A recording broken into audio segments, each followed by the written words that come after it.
Good morning, good evening, good afternoon, wherever you are, whenever you are. Thank you for watching my videos. My name is Da Vinci Jeremy. I'm here in Dubai. Used to live in Chile, and before that, Canada, but now I'm enjoying Dubai. Ah, man, it's a great time to be alive. I mean, even though Bitcoin has dumped a little bit, you know what? In the end, Bitcoin will reign supreme no matter what, because it is a superior technology, superior in many ways than our current financial system, 1,000 times superior. We can instantly transfer money anywhere in the world. We don't have to worry about third parties robbing us and taking the money from us, right? Saying, hey, you didn't pay those taxes there. Thank you. Everything's on the bank account's mine. That's never going to happen. And so this is so much better in so many ways. And so that's why we are here. That's why we talk about Bitcoin. That's why I talk about the news about Bitcoin, and why I do interviews and such for free about Bitcoin. I actually did two interviews, basically. One was a question and answer at a cafe.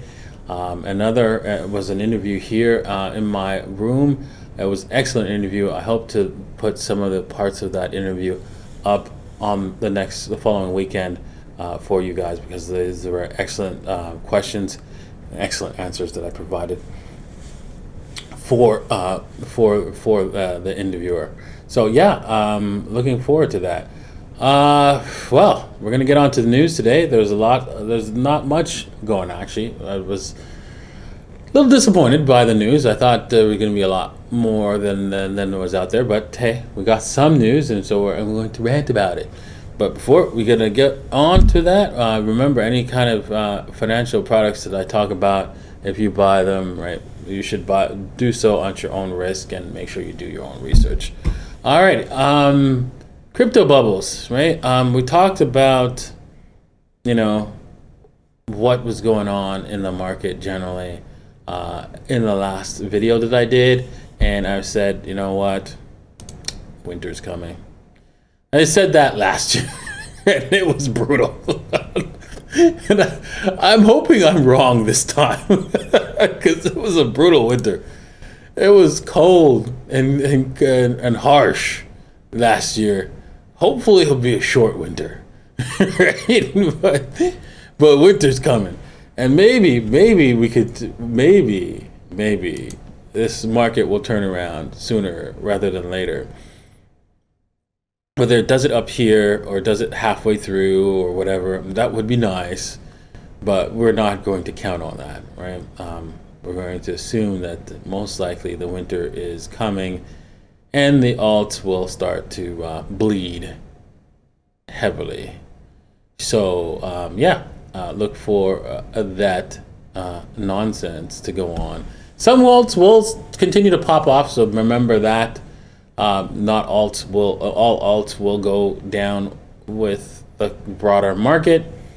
Just remember that. So don't go out and dump everything if you don't want to. If you know that something might continue to go up in the coming bearish cycle, smaller bearish cycle that we're going through right now. Okay, and remember, could be all go wrong, right? Could be like all of a sudden something changes and the market the dominance dumps and alts just pump. You never know. The public Lightning Network capacity just broke 2,500 BTC. Now, what's amazing to me is that it's been going sideways for a long time, and this jump might be just El Salvador, but I don't think so. I'm interested to see if this continues, this trend continues, because if it does, right? If this trend does continue, right?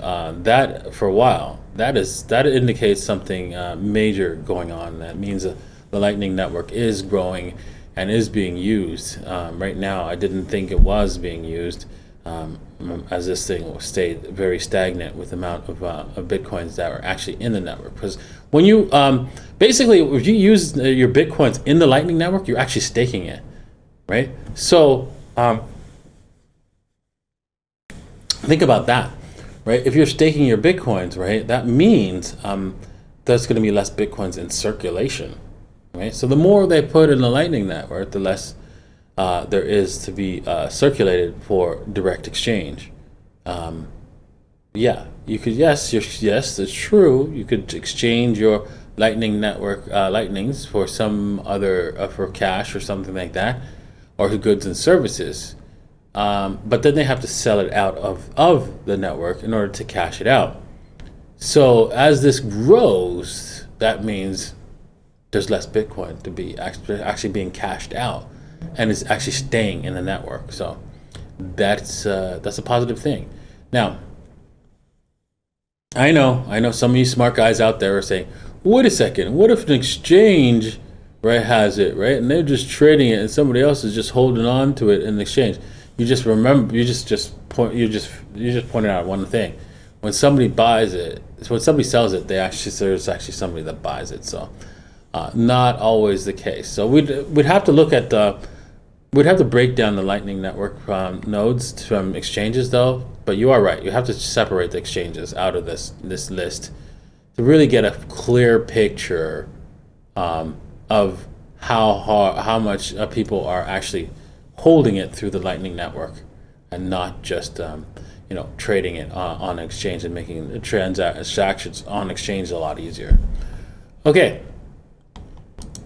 that was a lot. Okay, the next thing is it's time for Bitcoiners to properly appeal to NoCoiners. Yes, that's so true, because the person who interviewed me, she was a big skeptic, and somebody told her that the reason why Bitcoin exists is to destroy governments. And she's like all scared, like, what? Destroy governments?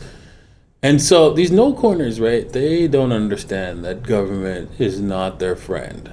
They don't understand that, government breaks their leg and gives them a crutch. All they see is they get the crutch. Oh, I can, without you, I wouldn't have been able to walk. Thank you, government, right?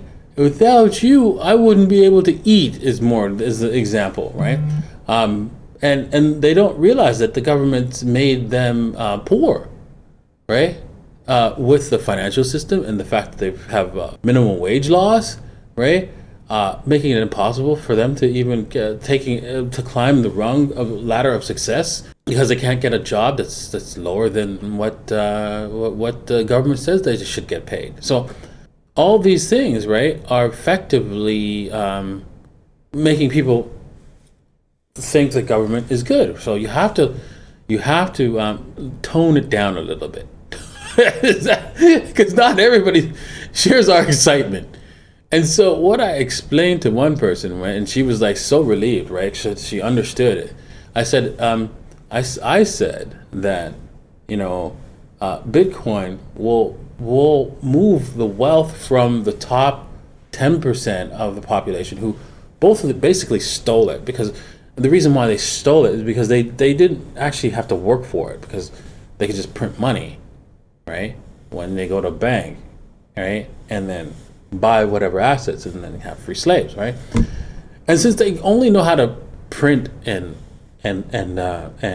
spend, they won't be able to survive the next economy with real Bitcoin. Why is that? Because they don't know how to actually produce something real. And so when people start to use Bitcoin as money, and there's no stopping that, eventually the good people will have all the money, and they will have control over the governments, and the governments won't have the ability to tax, and so they'll be a lot smaller, easier to control, and we'll have less diversity and division in our society, because all that diversity and division in our society is caused by the wealthy realizing, wait a second, this is about to end, man. This gravy train is about to end, and people are going to blame us. So we got to stop that. So how do we stop that? Okay, well, we get them to fight amongst each other. Yeah.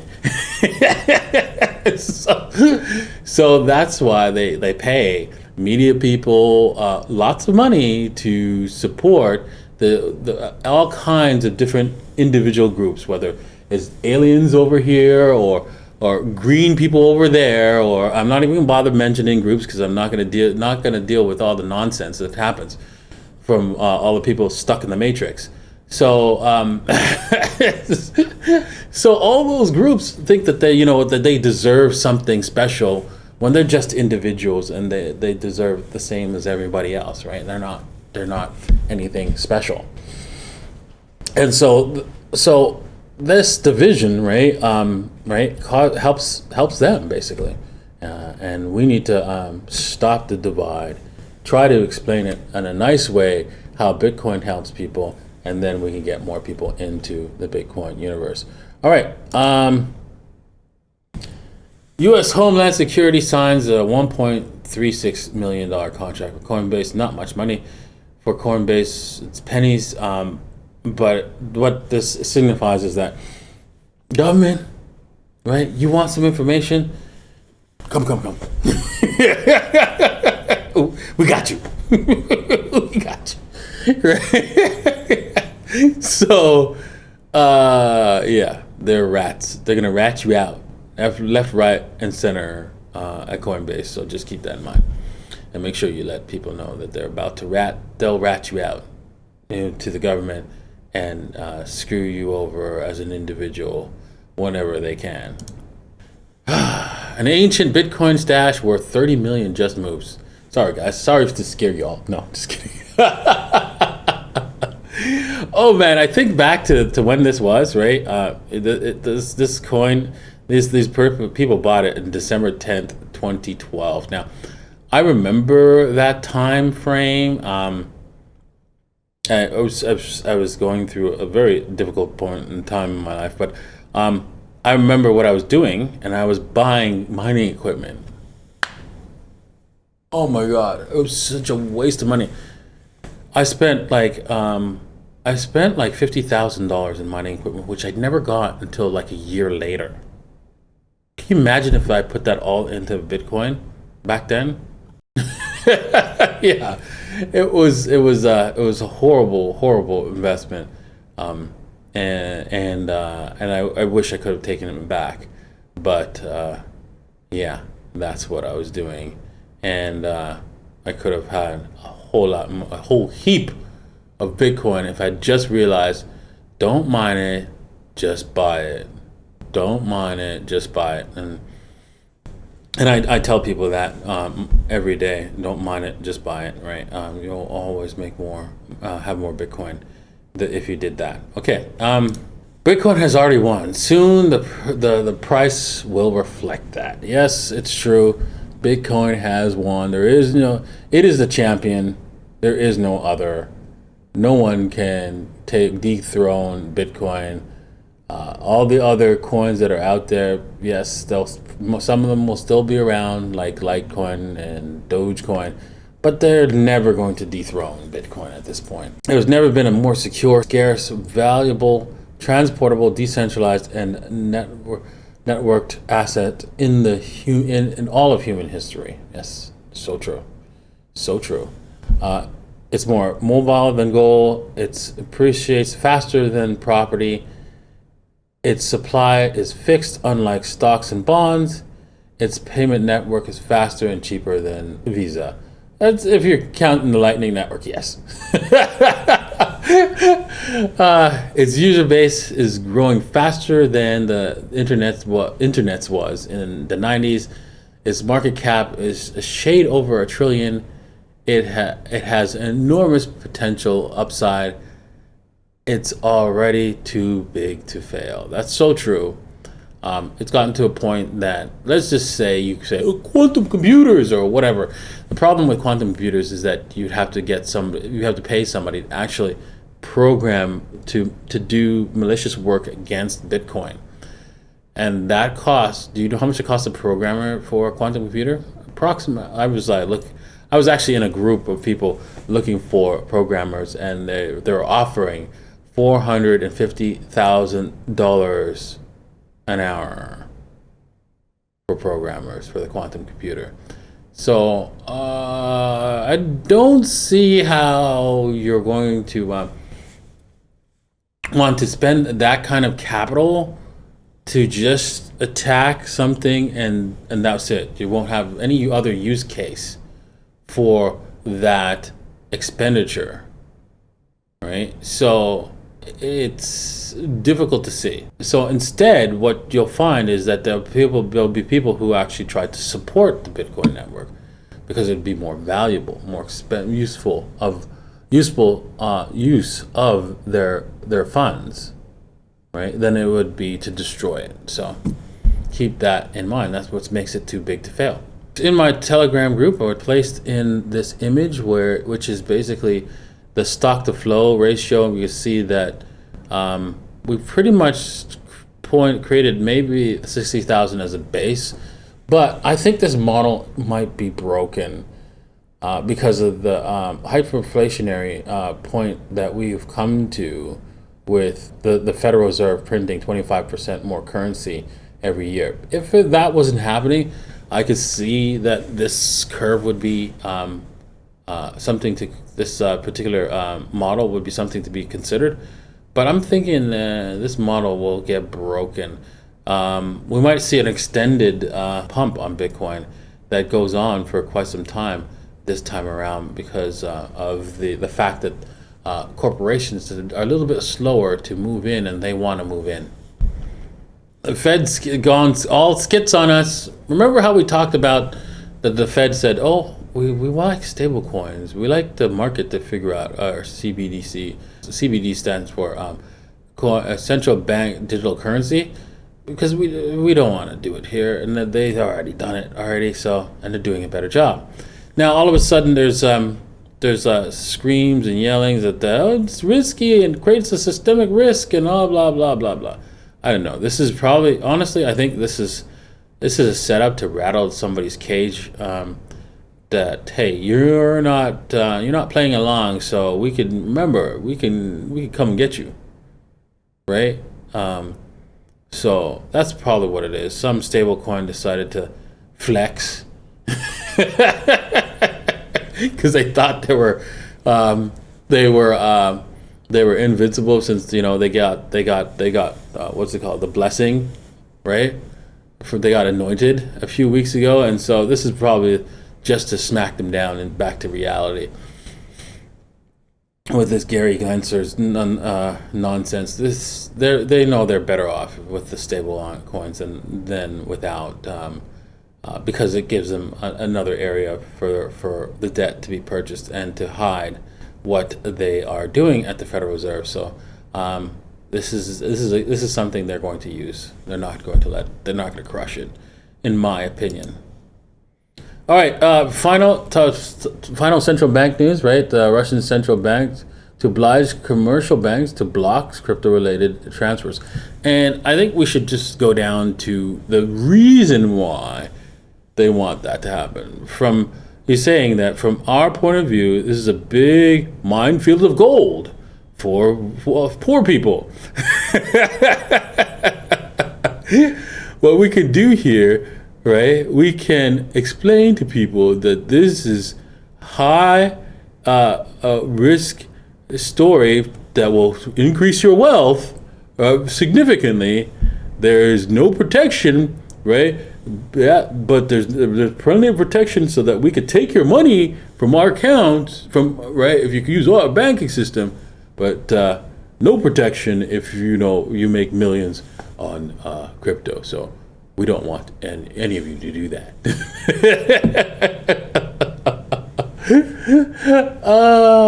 Damn. Yes, basically they just don't want Russians to have wealth. It's that's the bottom line of it. Yes, everything, there's a risk. Yes, there is a risk of storage of your bitcoins and cryptocurrencies and all that kind of good stuff. But that should be up to you. Now they're saying the risks, most likely saying the risks are to the banking system itself, because they're not aware of what to do. But yeah, it also means that they're not willing to let the market figure it out, right? So that means they're just not letting Russians in general get into Bitcoin at all. Alrighty, that's it for today. That's why you own Bitcoin, right? Yes, you own it yourself. You're responsible for your own Bitcoin. You're responsible for taking care of it. Even if it's just on exchange, you have to understand that if that exchange goes under, it's your fault, not the exchange's. You should have taken it out for the exchange or taken the time to study how to do so, because Bitcoin's real, Bitcoin's here to stay, and you need to be a part of it.